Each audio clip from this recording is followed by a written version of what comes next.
मैं अपनी बच्चियों को सबसे बेस्ट स्कूल में नहीं, सबसे पास के स्कूल में भेजती हूँ। खुद छोड़ने जाती हूँ और खुद लेकर आती हूँ। मुझे ना किसी ऑटो वाले पर भरोसा है, ना बस वाले पे और ना ही सूमो वाले पे।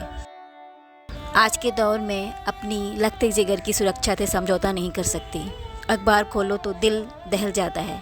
ऐसे में एक माँ का दिल पल पल डरता है। इसलिए जब हम यहाँ नए नए शिफ्ट हुए तो हमारे घर से बिल्कुल सटा हुआ, छत से साफ दिखने वाला एक छोटा सा सादा सा मिशनरी स्कूल ही मैंने चुना, ताकि मेरी बच्ची हर पल मेरी नज़रों के सामने सुरक्षित रहे। लेकिन जैसे ही रिश्तेदारों और करीबों को पता चला कि मैंने उसको इसी स्कूल में डाला है, उन्होंने उंगलियां उठानी शुरू कर दी। अरे इतने सादे स्कूल में बच्चे का भविष्य क्यों बर्बाद कर रही हो रीना? बस हंस कर टाल देती थी, क्योंकि उनके लिए वो सिर्फ स्कूल का एक बड़ा टैग था, पर मेरे लिए मेरी बच्ची की सुरक्षा और उसका मेरी नज़रों के सामने रहना बहुत ज़रूरी था। किसी से बहस करना समझदारी नहीं, क्योंकि मुझे अच्छी तरह पता है मेरी बच्ची के लिए क्या सही है और क्या गलत। ये स्कूल बहुत हाई फाई या मॉडर्न नहीं है।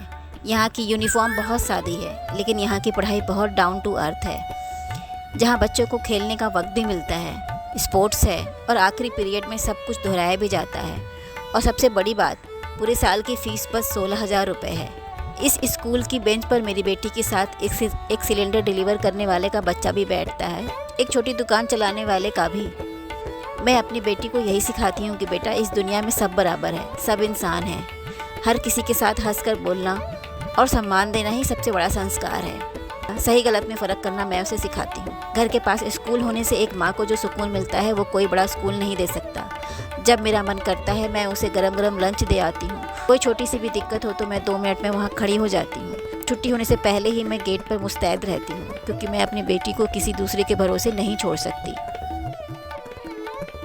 मेरी बेटी अब बड़ी हो रही है। एक दिन उसने मुझसे भी दूसरे स्कूल की चौकाचौंध और तड़क भड़क वाली यूनिफॉर्म देखकर मुझसे कंपैरिजन किया। अम्मा, वो स्कूल कितना अच्छा और स्मार्ट है ना। मैंने उसे पास बिठाया, उसका हाथ थामकर बड़े प्यार से समझाया, बेटा, बड़े और महंगे स्कूल के टैग से कुछ नहीं होता। तुम्हारी जो पूनम मौसी है ना, वो एक ऐसे स्कूल में पढ़ी है जिसकी फ़ीस केवल 2 रुपये 40 पैसे थी। एक सरकारी स्कूल। आज वो अपनी काबिलियत के दम पर अमेरिका में सेटल्ड है, उसके पास सब कुछ है। और वही दूसरी तरफ मैं ऐसे लोगों को भी जानती हूँ जिनके पिताओं ने लाखों रुपए फ़ीस भरी, लेकिन आज वो एक अदद नौकरी के लिए भटक रहे हैं। मेरी यह बात मेरी बेटी के दिल में उतर गई। अब वो किसी चकाचौंध के पीछे नहीं भागती, अच्छे बुरे में फ़र्क करना समझ गई, बल्कि हर रोज़ खुशी खुशी अपने उसी सादे स्कूल में जाती है। बड़े बड़े स्कूलों की इमारतें और महंगी फ़ीस कभी बच्चों की उड़ान तय नहीं करती। संस्कार, सुरक्षा और सही समझ अगर घर से मिले तो बच्चे एक सादे स्कूल से निकलकर भी आसमान छू सकते हैं। दुनिया के लिए वो सिर्फ बच्चे हो सकते हैं, पर एक माँ के लिए उसकी पूरी दुनिया है। यही है मेरी गृहस्थी और यही है मेरी हाउसवाइफ डायरीज़।